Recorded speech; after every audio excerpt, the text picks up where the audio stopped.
Madame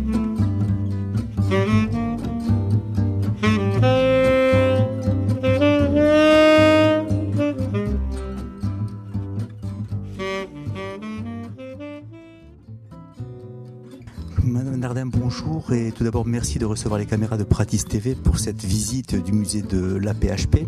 Est-ce que vous pouvez en quelques mots, je sais que ça ne va pas être facile, de nous présenter le musée? Donc c'est un musée hospitalier, le plus ancien en France. Il a été ouvert au public en 1934 et probablement l'un des plus riches compte tenu de ce qu'est l'histoire de cette grande institution qu'est l'administration générale de l'assistance publique à Paris. L'idée d'un musée commence à faire son chemin à la toute fin du XIXe siècle dans le contexte du pastorisme, c'est-à-dire à un moment où les lieux, les bâtiments, l'environnement, le matériel doivent être absolument renouvelés et répondre à des critères d'hygiène, d'asepsie, d'antisepsie. Donc du jour au lendemain, si je puis dire, un certain nombre d'objets, même des quantités importantes, sont voués à la disparition.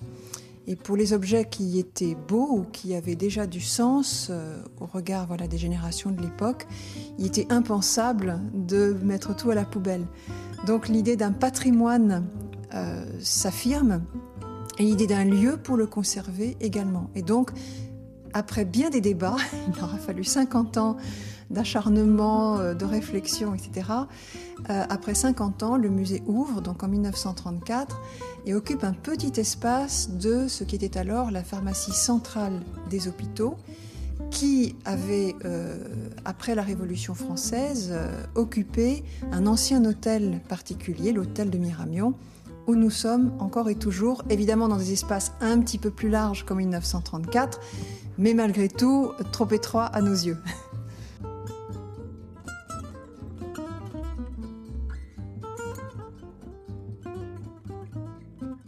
Nous sommes dans la première salle des collections permanentes du musée qui nous parle de l'histoire religieuse de l'hôpital, qui est une longue histoire puisqu'évidemment c'est le début de cette histoire hospitalière.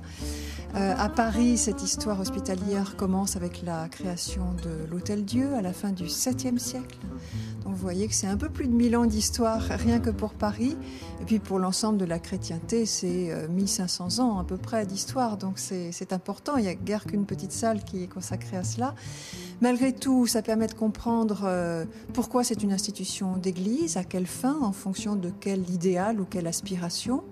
Donc l'hôpital concerne évidemment les pauvres, et c'est un mouvement de charité qui porte des religieux à s'ouvrir à cette catégorie de population pour les soigner comme on soigne son prochain, etc. Et cette salle raconte l'évolution de cette histoire à Paris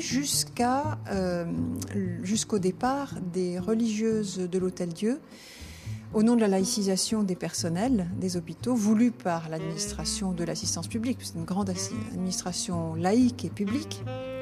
Et donc, elle se veut exemplaire pour l'ensemble de la France. Et donc, elle remercie à un moment venu, dans un contexte qui a évidemment tout à fait changé, on est sous la Troisième République, elle remercie les personnels des congrégations religieuses et installe à la place les nouvelles infirmières, puisqu'elle vient de créer sa première école d'infirmières à la Salpêtrière en 1907. Donc vous voyez, du 7e siècle jusqu'à 1908, le départ des Augustines de l'Hôtel-Dieu, ça représente un moment tout à fait conséquent de cette histoire hospitalière. Voilà, tout un patrimoine qui nous parle d'une histoire qui est d'abord religieuse parce que sociale.